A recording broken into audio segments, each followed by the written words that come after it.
ओम शांति 9/7/2026 की मुरली। बाप दादा ने कहा, मीठे बच्चे, बृहस्पति बाप ने तुम बच्चों पर बृहस्पति की दशा बिठाई है। अभी तुम अविनाशी सुख की दुनिया में जा रहे हो। प्रश्न, अविनाशी बृहस्पति की दशा किन बच्चों पर बैठती, उनकी निशानी क्या होगी? उत्तर, जो बच्चे जीते जी देह के सब संबंधों को त्याग अपने को आत्मा निश्चय करते, ऐसे निश्चय आत्मिक बुद्धि वाले बच्चों पर बृहस्पति की दशा बैठती है। उनके ही सुख का गायन है कि अतीन्द्रिय सुख गोप गोपियाँ से पूछो, उनकी खुशी कभी भी गुम नहीं हो सकती। गीत। ओम नमो शिवाय। ओम शांति। बच्चों ने बाप की महिमा सुनी। आज के दिन को कहा ही जाता है बृहस्पति डे, जिसको मिलाकर कहा है बृहस्पति। इनको ही गुरुवार भी कहा जाता है। न सिर्फ गुरुवार परंतु सतगुरुवार बंगाल में बहुत मानते हैं। गाया जाता है, मनुष्य सृष्टि का बीज रूप, इसलिए बृहस्पति कहते हैं। बीज ठहरा तो पति भी ठहरा। वृक्ष के बीज को बाप भी कहेंगे, उनसे वृक्ष उत्पन्न होता है। यह है मनुष्य सृष्टि रूपी झाड़। इनको बीज ऊपर में है, तुम जानते हो। हम बच्चों पर अब अविनाशी बृहस्पति की दशा है, क्योंकि अविनाशी स्वराज्य मिल रहा है। सतयुग को कहा ही जाता है अविनाशी सुखधाम। कलयुग को कहा जाता है विनाशी दुखधाम। अभी दुखधाम का विनाश होना है, सुखधाम अविनाशी है। आधा कल्प चलता है जो अविनाशी बृहस्पति स्थापन कर रहे हैं। बच्चों को सर्विस के लिए पॉइंट्स नोट करनी है। प्रदर्शनी में यह पॉइंट्स मुख्य समझाने की है, क्योंकि मनुष्य तो कुछ भी जानते नहीं। बरोबर यह है ज्ञान। अब बाप यह ज्ञान देते ही हैं। नई और पुरानी दुनिया के बीच में फिर यह प्राय लोप हो जाता है। देवताओं को यह ज्ञान नहीं होता है। अगर यह चक्कर का ज्ञान हो तो फिर राजाई में मजा ही न आए। अभी भी तुमको ख्याल होता है ना, क्या राज्य लेकर फिर हमारी ये हालत होगी। परंतु यह तो ड्रामा बना हुआ है, चक्कर को फिरना ही है। वर्ल्ड की हिस्ट्री ज्योग्राफी रिपीट हो रही है। कैसे रिपीट हो रही है, यह तुम बच्चे जानते हो। यह है मनुष्य सृष्टि। तुम्हारी बुद्धि में मूल वतन का झाड़ भी है। सेक्शन सबका अलग अलग है। यह बातें कोई की बुद्धि में कभी नहीं होगी। कोई शास्त्रों में तो यह लिखी हुई नहीं है। हम आत्मा असुर शांति धाम की रहवासी हैं। अविनाशी है, कभी विनाश हो नहीं पाते। यह समझते हैं बुदबुदा पानी से निकल फिर उसमें मिल जाता है। तुम्हारी बुद्धि में सारा राज है। आत्मा अविनाशी है, जिसमें सारा पाठ नोंदा हुआ है। यह चक्कर का नॉलेज कोई शास्त्रों में नहीं है, बल कहाँ कहाँ स्वास्थ्य का भी दिखाते हैं। चक्कर की सिर्फ ऐसे ऐसे लकीर लगा देते हैं, जिससे सिद्ध होता है अनेक धर्म थे। बाप ने समझाया है मुख्य धर्म और शास्त्र है। 4 सतयुग त्रेता में तो कोई धर्म स्थापन होता नहीं, न वहाँ कोई धर्म शास्त्र होता है। यह सब द्वापर से शुरू होते हैं, फिर देखो कितनी वृद्धि होती है। अच्छा, गीता कब सुनाई गई? बाप कहते हैं, मैं कल्प के संगम युगे ही आता हूँ। उन्होंने फिर कल्प अक्षर निकाल सिर्फ संगम युगे युगे लिख दिया है। वास्तव में संगम युगे और कोई धर्म स्थापन नहीं करते हैं। ऐसे नहीं कि त्रेता के अंत द्वापर के आदि के संगम पर इस्लाम में धर्म स्थापन हुआ। नहीं, कहेंगे द्वापर में स्थापन हुआ। यह संगम का सुहावना समय है, जिसको कुंभ कहते हैं। कुंभ संगम को कहा जाता है। यह है आत्मा और परमात्मा के मिलन का संगम। यह रूहानी मेला संगम पर ही होता है। उन्होंने पानी की गंगा का नाम बाला कर दिया है। ज्ञान सागर पतित पावन को जानते ही नहीं, उसने कैसे पतित दुनिया को पावन बनाया, कोई शास्त्रों में है नहीं। अब तुम बच्चे को बाप कहते हैं, माँ में कम याद करो, देह के सब धर्म त्यागो। किसको कहते हैं? आत्माओं को। इसको कहा जाता है जीते जी मरना। मनुष्य शरीर छोड़ते हैं तो देह के सब संबंध छूट जाते हैं। बाप कहते हैं जो भी देह के संबंध है वह सब छोड़ अपने को आत्मा निश्चय करो। निश्चय आत्मिक बुद्धि बनो। जितना जास्ती याद करेंगे तो बृहस्पति की दशा होगी। जांच करो हम शिव बाबा को कितना याद करते हैं। याद से ही कट निकलती जाएगी और तुमको खुशी होगी। तुम महसूस कर सकते हो हम आत्मा कितना बाप को याद करते हैं। अगर कम याद करेंगे तो कट भी कम निकलेगी, खुशी भी कम रहेगी, पद भी कम पाएंगे। आत्मा ही सतोर जो तमो बनती है, इस समय का ही गायन है। गोप गोपियाँ के अतीन्द्रिय सुख का और कुछ भी याद नहीं पड़ता है सिवाय बाप की। तब ही खुशी का पारा चढ़ेगा। हमारे ऊपर बृहस्पति की दशा अथवा सतगुरु की दशा है, फिर कभी खुशी गुम हो जाती है तो कहते हैं बृहस्पति की दशा बदल राहु की बैठी है। कोई बहुत साहूकार होते हैं, कोई सट्टा लगाया यह देवाला निकला। भारत में ही जब ग्रहण लगता है तो कहते हैं दे दान तो छूटे ग्रहण। तुम्हारा देवी देवता और धर्म भी 16 कला संपूर्ण था, उनको ग्रहण लगा हुआ है। राहु की दशा बैठती है, इसलिए देवताओं के आगे जाकर गाते हैं आप सर्व गुण संपन्न, हम पापी कपटी हैं। अभी तुम समझते हो राहु का ग्रहण लगने से सब काले बन गए हैं। चंद्रमा की पिछाड़ी में लकीर जाकर रहती है। बाप भी समझाते हैं तुम देवी देवताओं के भी चित्र है। गीता ही आदि सनातन देवी देवता धर्म का शास्त्र है परंतु यह अपने धर्म को नहीं जानते हैं। रिलीजियस हेड्स की कॉन्फ्रेंस करते हैं। तुम वहाँ भी समझा सकते हो ईश्वर सर्वव्यापी तो है नहीं, वह तो बेहद का बाप है। बच्चों को आकर वर्षा देते हैं। साधु संत आदि को तो वर्षा मिलता नहीं तो मानेंगे कैसे? तुम बच्चों को ही वर्षा मिलता है।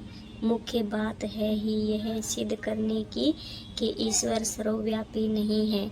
शिव जयंती होती है, शिव जयंती कहो अथवा रुद्र जयंती कहो। रुद्र यह ज्ञान यज्ञ रचते हैं, है तो शिव वही गीता का ज्ञान यज्ञ है जिसे विनाश ज्वाल प्रज्वलित हुई है। प्रैक्टिकल में तुम देखते हो कैसे निराकार बाबा ने रुद्र ज्ञान यज्ञ रचा है। साकार तो कुछ कर न सके, यह बेहद का यज्ञ है। इनमें सारी पुरानी दुनिया स्वाहा होनी है, बाकी तो वह सब है जिस्मानी यज्ञ। जितना रात दिन का फर्क है। बाप कहते हैं यह रुद्र ज्ञान यज्ञ है, विनाश भी होना है। तुम जब पास हो जाएंगे, पूरा योगी और ज्ञानी बन जाएंगे तो फिर तुम्हारे लिए नई दुनिया स्वर्ग चाहिए, नरक का जरूर विनाश चाहिए। राजसव अश्वमेघ अक्सर भी ठीक है, घोड़े को स्वाहा करते हैं। वास्तव में है तुम्हारा यह रथ। एक दक्ष प्रजापिता का ये भी यज्ञ रचते हैं, उनकी भी कहानी है। अब तुम बच्चों को कितनी खुशी होनी चाहिए। हमको बृहस्पति बाप पढ़ा रहे हैं। हमारे ऊपर अब बृहस्पति की दशा है। हमारी अवस्था बहुत अच्छी है। फिर चलते चलते लिखते हैं बाबा हम तो मूझ गए हैं। पहले हम बहुत खुश में थे, अब पता नहीं क्या हुआ है। यहाँ आकर बाप का बनना बड़ी यात्रा है। ये वहाँ तीर्थ यात्राओं पर जाते हैं तो कितने पैसे खर्च करते हैं। अब यहाँ तो दान करने की बात नहीं, इनमें कुछ भी पैसा खर्च नहीं करना है। वह है जिस्मानी यात्राएं। तुम्हारी है रूहानी यात्रा, जिस्मानी यात्रा से फायदा कुछ भी नहीं। गीत में भी है ना, चारों ओर लगाए फेरे फिर भी जन्म जन्मांतर दूर रहे। अभी तुम समझते हो कितनी ढेर यात्राएं की होगी, कहाँ न कहाँ मनुष्य जाते जरूर हैं।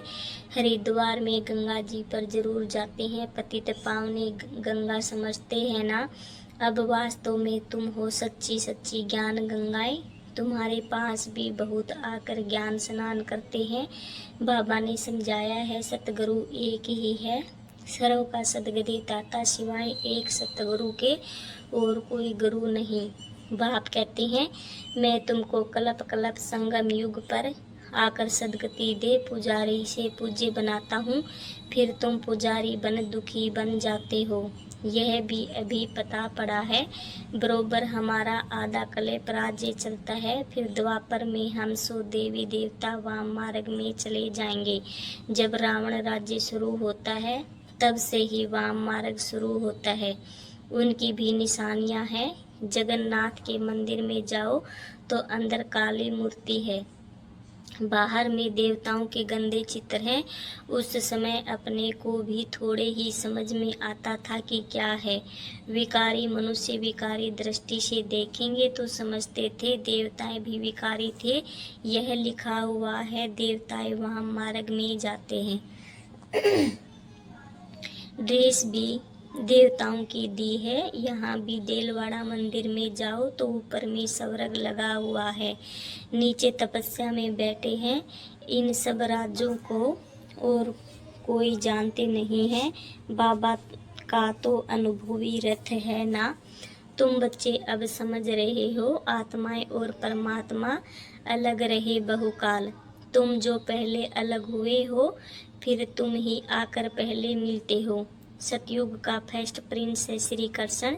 श्री कृष्ण का बाप भी तो होगा ना। श्री कृष्ण के माँ बाप का इतना कुछ दिखाते नहीं हैं, सिर्फ दिखाते हैं माथे पर रखकर नदी से उस पार ले गया। राजाई आदि कुछ नहीं दिखाई है। उनके बाप की महिमा क्यों नहीं है अभी तुम जानते हो। इस समय श्री कृष्ण की आत्मा ने अच्छी रीति पढ़ाई पढ़ी है, जिस कारण माँ बाप से भी उच्च पद पाया है। तुम समझते हो हम श्री कृष्ण की राजधानी में थे, स्वर्ग में थे ना। फिर हम चंद्रवंशी बने, अब फिर सूर्यवंशी बनने के लिए श्रीमत पर चल पावन बन पावन दुनिया के मालिक बनेंगे। हर एक अपनी अवस्था को देख सकते हो। अगर हम इस समय शरीर छोड़ दें तो किस गति को पाएंगे, हर एक समझ सकते हैं। जितना बाप को याद करेंगे उतने विक्रम विनाश होंगे। मनुष्य के ऊपर कोई आफतें व दुख आता है वह देवाला निकालते हैं तो साधुओं का जाकर संग करते हैं। फिर मनुष्य समझते यह तो भगत आदमी है, ठगी थोड़े ही करेंगे। ऐसे ऐसे भी 2-4 वर्ष में बहुत धनवान हो जाते हैं। उन्हों के बहुत छिपे हुए पैसे होते हैं, हर एक अपनी बुद्धि से समझ सकते हैं। तुम्हारे में भी बहुत है जो बहुत कम याद करते हैं। इसलिए बाबा कहते हैं अपना कल्याण चाहते हो तो अपने पास नोटबुक रखो, चार्ट नोट करो। हम सारे दिन में कितना समय याद में रहे। मनुष्य तो सारी जीवन की भी हिस्ट्री लिखते हैं, तुमको तो सिर्फ याद का चार्ट लिखना है, अपनी ही उन्नति है। बाबा को याद नहीं करेंगे तो ऊंच पद पा नहीं सकेंगे, विक्रम विनाश ही नहीं होंगे तो ऊंच पद कैसे पाएंगे। फिर सजाएं खानी पड़ेगी, मोचरा जो नहीं खाएंगे तो पद अच्छा नहीं मिलेगा। मोचरा खाकर फिर कुछ थोड़ा बहुत पद पाना वह क्या काम का। धर्मराज का मोचरा न खाए, बेइज्जती न हो, यह पुरुषार्थ करना है। तुम देखते हो शिव बाबा बैठा रहता है, फिर धर्मराज भी है, तुमको सब साक्षात्कार कराते हैं। तुमने यह किया था याद है, अब खाओ सजा। फिर उसी समय सजाएं उतनी ही खाते हैं जितनी जन्म जन्मांतर खाते हैं। पिछाड़ी में थोड़ा रोटी टुकड़ा मिला, उससे क्या फायदा।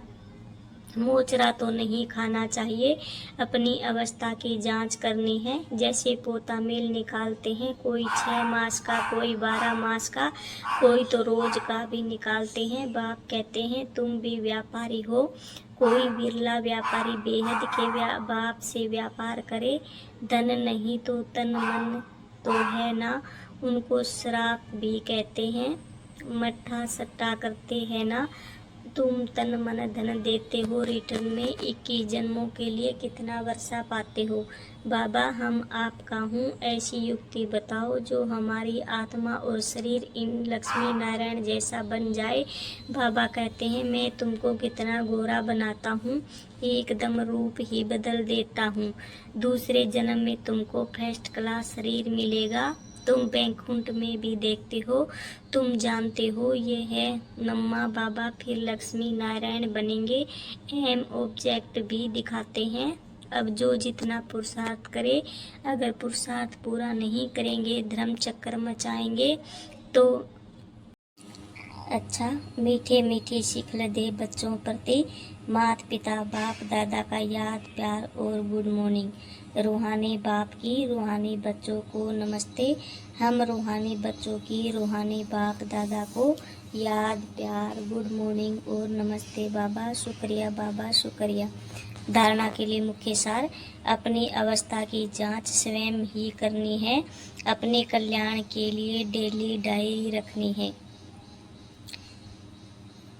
जिसमें याद का चार्ट नोट करना है। बेहद के बाप से सच्चा सच्चा व्यापार करना है। अपना तन मन धन बाप हवाले कर 21 जन्मों के लिए रिटर्न लेना है। निश्चय बुद्धि बन अपना कल्याण करना है। वरदान, खुशी के साथ शक्ति को धारण कर विघ्नों को पार करने वाले विघ्न जीत भव। जो बच्चे जमा करना जानते हैं वह शक्तिशाली बनते हैं। यदि अभी अभी कमाया अभी अभी बांटा, स्वयं में समाया नहीं तो शक्ति नहीं रहती। सिर्फ बांटने व दान करने की खुशी रहती है। खुशी के साथ शक्ति हो तो सहज ही विघ्नों को पार कर विघ्न जीत बन जाएंगे। फिर कोई भी विघ्न लगन को डिस्टर्ब नहीं करेंगे। इसलिए जैसे चेहरे से खुशी की झलक दिखाई देती है, ऐसे शक्ति की झलक भी दिखाई दे। स्लोगन, परिस्थितियों में घबराने की बजाय उन्हें शिक्षक समझकर पाठ सीख लो। स्लोगन, परिस्थितियों में घबराने की बजाय उन्हें शिक्षक समझकर पाठ सीख लो। यह अव्यक्त सारे ज्वाला स्वरूप स्थिति में रहे शक्तिशाली याद का अनुभव करो। लास्ट सो फास्ट पुरुषार्थ ज्वाला रूप का ही रहा हुआ है। पांडवों के कारण यादव रुके हुए हैं। पांडवों की श्रेष्ठ शान रूहानी शान की स्थिति यादवों के परेशानी वाले परिस्थिति को समाप्त करेगी। तो अपनी शान से परेशान आत्माओं को शांति और चैन का वरदान दो। ज्वाला स्वरूप अर्थात लाइट हाउस और माइट हाउस स्थिति को समझते हुए इस पुरुषार्थ में रहो। ओम शांति, ओम शांति बाबा, ओम शांति बाबा, ओम शांति।